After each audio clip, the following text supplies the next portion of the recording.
I won't be bringing a baby home this time.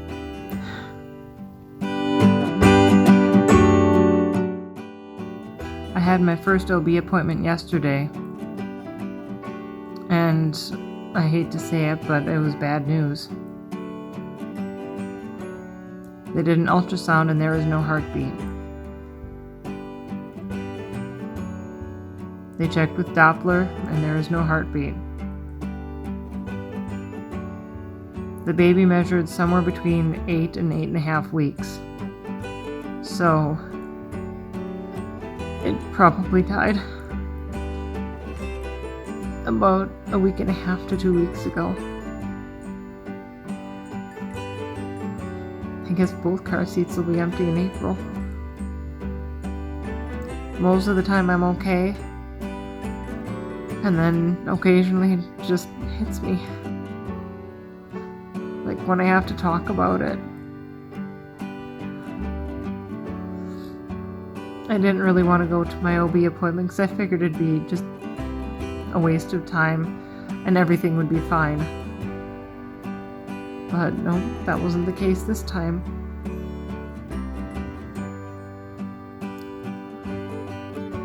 So, the plan now is I am scheduling a D&C for Thursday. And I'll have an ultrasound done before the procedure just to confirm what I saw on Monday.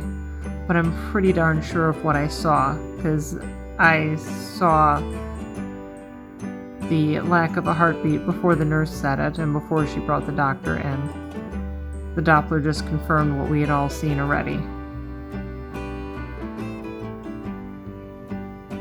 I guess maybe there isn't that much difference between a successful single pregnancy and a successful twin pregnancy. Maybe the reason it's been so different is because it's been failing this whole time.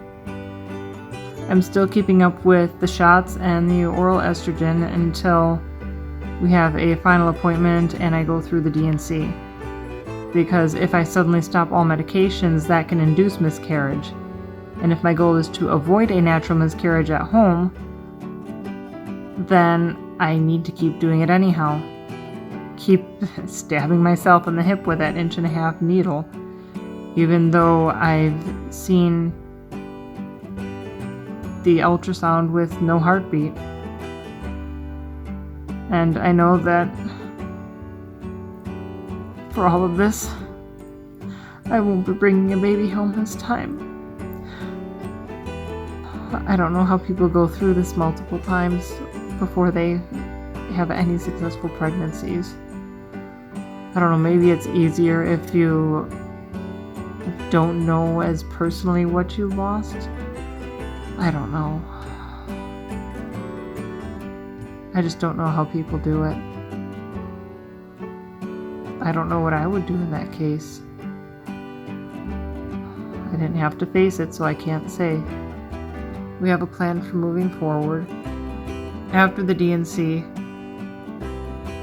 from what I've read, it takes maybe 3 weeks, give or take a bit, to get HCG completely out of my system. And then the criteria for going back for another embryo transfer or trying for another pregnancy is they recommend going through 1 complete natural cycle, which I had planned to do anyhow just to give my body a break. So my estimate is that our next embryo transfer will probably fall sometime between mid-December and sometime in January, just depending on how things work out. We decided that we are going to move forward with another embryo transfer right away, even if it means putting ourselves in a bit more debt for the short term.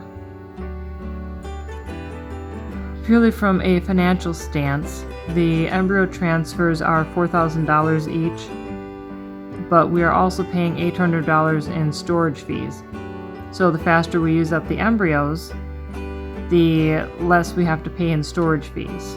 So if we have to pay a little bit of interest on the $4,000 right now until we can muster the cash sometime next summer, that's cheaper than another year or whatever of storage fees.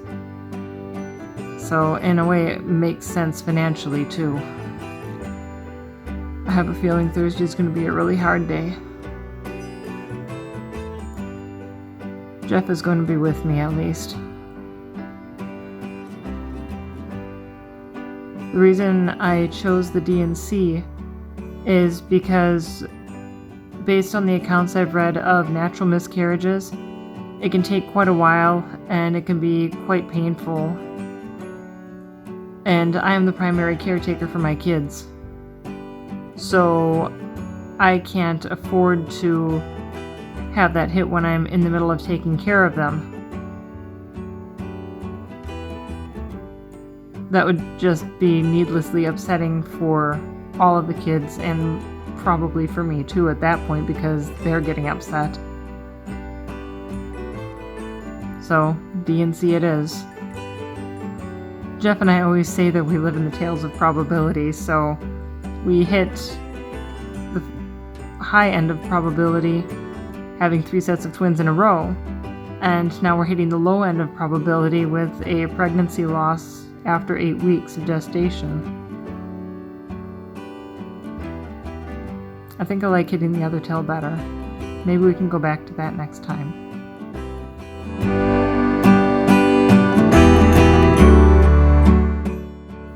I've never been an optimist, but I actually do have hope for the next embryo transfer. The clinic has been transferring embryos in order of decreasing quality at the time of freezing. I had the nurse send me an account of what the embryo grades were for each of our transfers, and she gave me not only the grade at freezing, but also the grade at transfer, because sometimes the grade goes up or down between thaw and transfer. And either Liam or Maggie, it's impossible to tell which one, was a 2cc at transfer. And CC, I think, is the lowest grade that they will freeze. So that had degraded from, 4BC or something like that. Some better grade. If I compare that to the frozen embryos we have right now, we have a 4CB, a 3CB, and 4CCs. So that little 2cc embryo that turned into one of my babies was technically of worse quality than all 6 of them that I have left.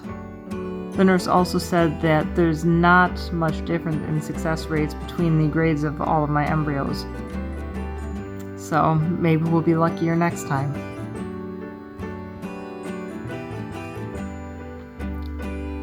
If you're the praying type of person, I would appreciate prayers for us for the next embryo transfer and the 2 subsequent ones after that. If you're not, cross your fingers, I guess. I'll take anything. Whatever sort of well wishes you can muster. Thank you.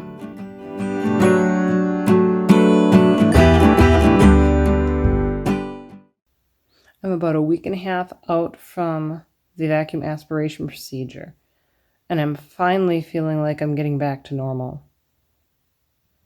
For about a day or 2 after the procedure, I had a lot of cramping, and I was pretty uncomfortable if I moved around much. The vacuum aspiration procedure itself was pretty painful. If you've ever had a hysteroscopy without taking ibuprofen ahead of time, that's kind of what it was like. I guess the plus side of the procedure being painful is I couldn't think about why I was having the procedure. For about, I'd say 15 minutes after the procedure, maybe only 10, I had a lot of cramping, so I was still in a bit of pain. But by the time we were ready to leave, I was pretty well fine. I walked out and, like I said, I was still having some cramping for the next day or 2, but I could move around just fine if I really had to. I just didn't really want to, since it did make it even more uncomfortable.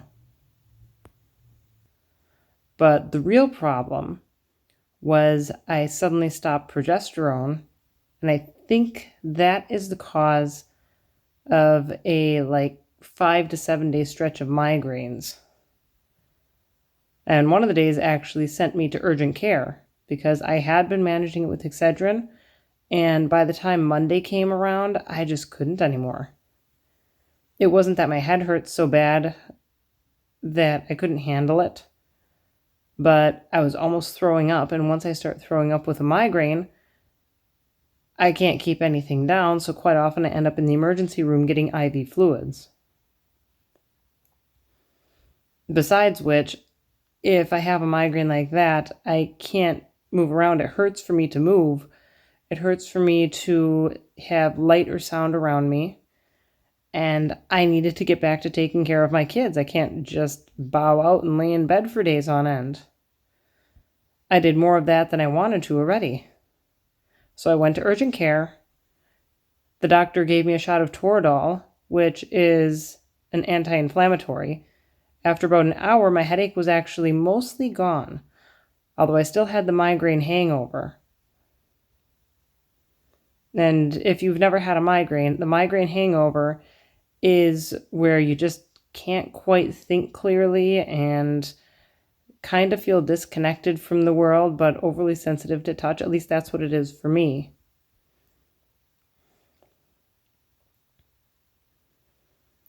The doctor also gave me a prescription for Maxalt, which is a migraine medication that I had used in undergrad, and that seemed to work pretty well, even though it knocks me out for about 12 to 18 hours. Then he gave me a prescription for sublingual Zofran, which is the kind of Zofran that I just stick under my tongue and it melts. And that stuff is really quick acting. I've been able to use that a few times to stop from throwing up when I felt like I was about to within a minute or two. That is much more useful than the stuff that I have to swallow. Because if I swallow it and I throw up, obviously it's not going to stop me from throwing up. As far as the emotional toll of having a miscarriage, it still bothers me.